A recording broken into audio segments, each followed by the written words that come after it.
চলো আজকে তোমাদের সাথে শেয়ার করি আমরা সাজেক ভ্যালিতে গিয়ে কেমন দিন কাটালাম। আমরা ফুল ফ্যামিলি গিয়েছিলাম, অর্থাৎ আমার বাবা মা দুই ভাই অ্যান্ড আমি। শুধু তাই নয়, আমাদের সাথে আরও দুইটা ফ্যামিলি গিয়েছিল, অর্থাৎ আমরা তিনজন টিম মিলে একসাথে গিয়েছিলাম। সো এটা যেহেতু ডিসেম্বর মাস ছিল, অর্থাৎ সাজেক ভ্যালিতে তখন প্রচুর ঠান্ডা ছিল, অনেক শীত ছিল। আর এখন যে ভিডিওটা দেখতে পাচ্ছ এটা হচ্ছে দুপুরবেলার ভিডিও। আমরা রওনা দিয়েছিলাম এর আগের দিন রাতে, বাসে টিকিট কেটে আমরা ওখান থেকে সরাসরি রওনা দিয়েছিলাম। অনেক দূরের রাস্তা এটা, মানে এত দূরের রাস্তা। আমি সাজেক এসেছি প্রথমবার, কিন্তু প্রথমবার এসে আমি কানে ধরেছি যে আমি নেক্সট টাইম আর সাজেক ভ্যালিতে আসবো না। এত দূরের রাস্তা, এত জার্নি আমি পছন্দ করি না আসলে।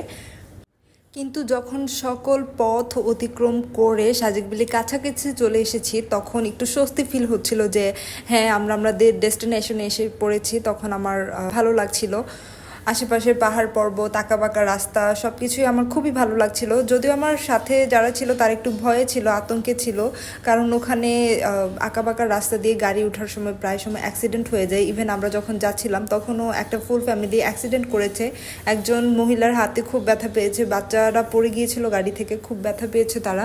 তো এটা দেখার পরে তারা খুবই আতঙ্কে ছিল। আমার এখন যে রাস্তাটা দেখতে পাচ্ছেন এটা হচ্ছে সাজেক ভ্যালির সবচেয়ে বেশি ডেঞ্জারাস রাস্তা, অর্থাৎ এই জায়গায় গাড়ি আসলে খুবই আস্তে আস্তে চালাতে হবে, কারণ এই রাস্তাটা আস্তে আস্তে উপরের দিকে উঠছে। তো এই জায়গায় সতর্কই করে দেওয়া হয়, যারা থাকে তারা বলে দেয় যে এখানে যাওয়ার সময় যেন রাস্তা দিয়ে গাড়িটা আস্তে আস্তে চালানো হয়, খুব বেশি জোরে টানা না হয়। তো ফাইনালি সকল বাধা বিপত্তি পার হয়ে আলহামদুলিল্লাহ আমরা সেফলি আমাদের হোটেলে এসে পৌঁছেছি। এটা হচ্ছে আমাদের হোটেলটা। বারান্দাটা ছিল খুবই বড় অ্যান্ড বারান্দা থেকে ভিউটা ছিল খুবই চমৎকার। অ্যান্ড এই তো লাঞ্চ করে এসে আমরা বাইরে বসেছিলাম। এখানে বাইরে বসার জন্য রাস্তার দুপাশে আলাদা করে বসার জায়গা দেওয়া হয়েছিল।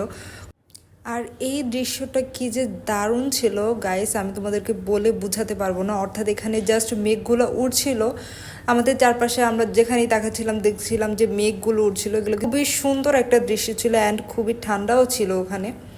আর প্রচুর বাতাস ছিল, সবাই হোটেল থেকে একসাথে বের হয়ে গিয়েছে, ফটোগ্রাফি করছে, ছবি তুলছে। এত সুন্দর জায়গা। যে সামনের বিল্ডিংটা সেটা হচ্ছে আমাদের হোটেল, এখানে আমরা স্টে করেছিলাম। এই ভিডিওটা দেখলে বুঝতে পারবে, দেখো আমার পিছনে সম্পূর্ণ সাদা হয়ে গিয়েছে, অর্থাৎ এখান থেকে জাস্ট অল্প কিছুক্ষণ দূরে রাস্তাটাও পর্যন্ত দেখা যাচ্ছিল না, এত বেশি কুয়াশা মেঘে একদম আচ্ছন্ন হয়ে গিয়েছিল। আর এইটা হলো সেই কংলাক পাহাড়। সাজেক ভ্যালি আসবো আর পরিশ্রম করে কংলাক পাহাড়ে উঠবো না, তা কি করে হয়? বলা যায় এটাই হচ্ছে মেইন পর্যটক কেন্দ্র, অর্থাৎ এখানে সবাই আসবে। এটা না ঘুরে সাজেক ভ্যালি থেকে কেউ ব্যাক যাবে বলে আমার মনে হয় না।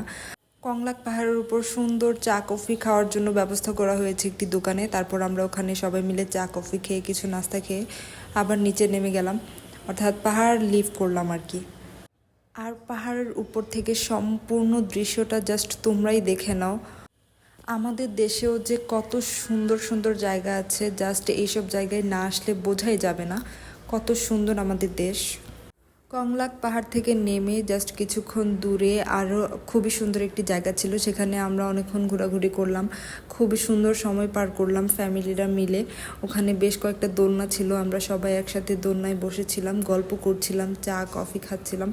এত ঠান্ডার মধ্যে খুবই মৃদু একটা রোদ পড়ছিল। সব কিছু ঘোরাঘুরির পর সন্ধ্যার দিকে আমরা ওখানে স্ট্রিট ফুডগুলো ট্রাই করছিলাম। আমাদের নেক্সট ডে ছিল আরও চমৎকার, দেখার জন্য সাথেই থাকো। Thank you.